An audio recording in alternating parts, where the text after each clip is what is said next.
देखिए, BSc part second organic में अगला लेक्चर्स अपना चलेगा shift in absorption band, absorption band का विस्थापन। देखें, यौगिक में किसी परमाणु या समूह के प्रतिस्थापन या विलोपन के प्रभाव से अवशोषण बैंड में निम्न प्रकार के विस्थापन पाए जाते हैं। First, bathochromic shift. जब किसी यौगिक में कोई इलेक्ट्रॉन दाता समूह जैसे OH है, NH2 है, ETC प्रतिस्थापित हो या विलायक में परिवर्तन के फलस्वरूप अवशोषण बैंड लैम्ब्डा मैक्स उच्चतर तरंग दैर्ध्य की ओर विस्थापित हो तो उसे बैथोक्रमिक शिफ्ट कहते हैं। इस प्रभाव को बैथोक्रमिक इफेक्ट कहते हैं।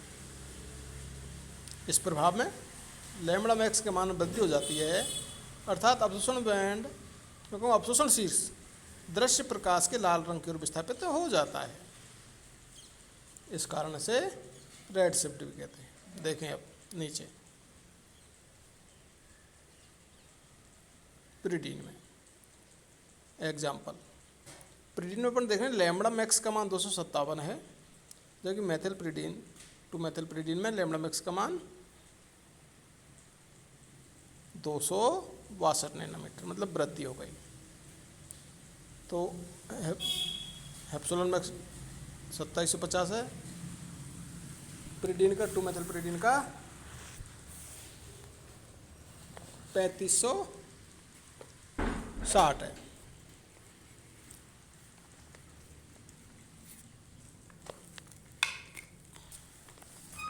इसी प्रकार देखें अपन, जैसे मेथिल समूह जुड़ा कोई प्रतिस्थापित जुड़ता है, यदि उसके तरंग दैर्ध्य में वृद्धि होती है तो उसे कहते हैं बैथोक्रमिक शिफ्ट।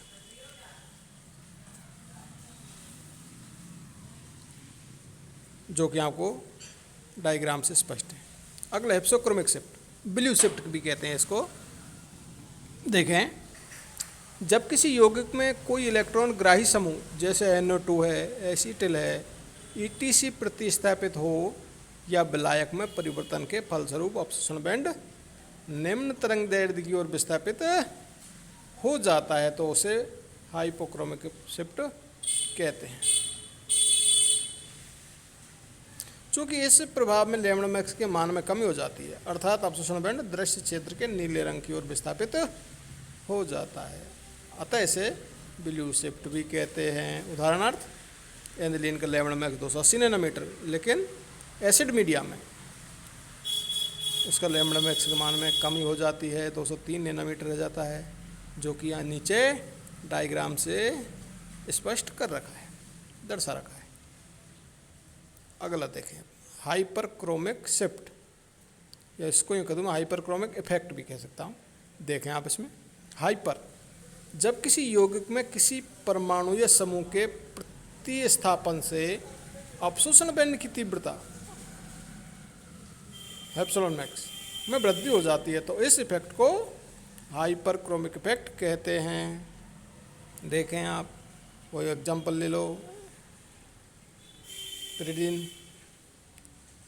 प्रिडीन में देखें आप कितना लैम्ब्डा मैक्स 257 नैनोमीटर, और मेथिल समूह जुड़ते ही कितना हो गया इसका 262 नैनोमीटर, लेकिन तरंग दैर्ध्य से कोई नहीं इसमें चाहिए अपन को तीव्रता, अवशोषण बैंड की तीव्रता। देखें, एप्सिलॉन मैक्स प्रिडीन के 2750 था, जो कि मेथिल समूह जुड़ते ही कितना हो गया 3560 हो गया, मतलब वृद्धि हो गई।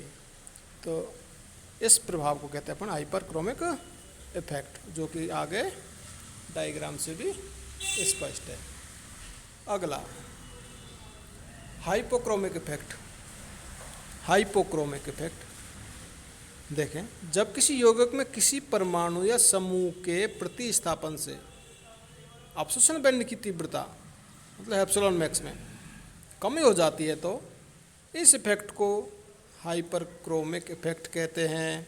उदाहरणार्थ, नीचे उदाहरण देख रहे हैं आप, लैम्ब्डा मैक्स फर्स्ट एग्जांपल में 250 नैनोमीटर है, एप्सिलॉन मैक्स 19,000 है, लेकिन जैसे ही मेथिल समूह जुड़ा कितना हो गया, लैम्ब्डा मैक्स के मान में 237 नैनोमीटर कमी आई, लेकिन एप्सिलॉन के मैक्स के मान भी इधर घट रहा है, कितना होगा 10,250। तो एप्सिलॉन मतलब उसकी तीव्रता में कमी आ गई, अवशोषण बैंड की तीव्रता में कमी आ गई, उसे कहते हैं अपन हाइपोक्रोमिक इफेक्ट। ये सभी इफेक्ट आपको एक ही डायग्राम में दर्शा रखे हैं, देखें आप नीचे डायग्राम। इसमें आप देख रहे हैं लैम्बडा मैक्स को देखें, लैम्बडा मैक्स में वृद्धि हो रही है, बेथोक्रोमिक शिफ्ट, कमी हो रही है हिप्सोक्रोमिक शिफ्ट। हेप्सिलॉन मैक्स के मान में वृद्धि हो रही है, हाइपरक्रोमिक इफेक्ट, और कमी हो, दोबारा देखें, हेप्सिलॉन मैक्स के मान में वृद्धि हो रही है, हाइपरक्रोमिक इफेक्ट, और कमी हो रही है तो हाइपोक्रोमिक इफेक्ट। आज के लिए इतना ही, थैंक यू।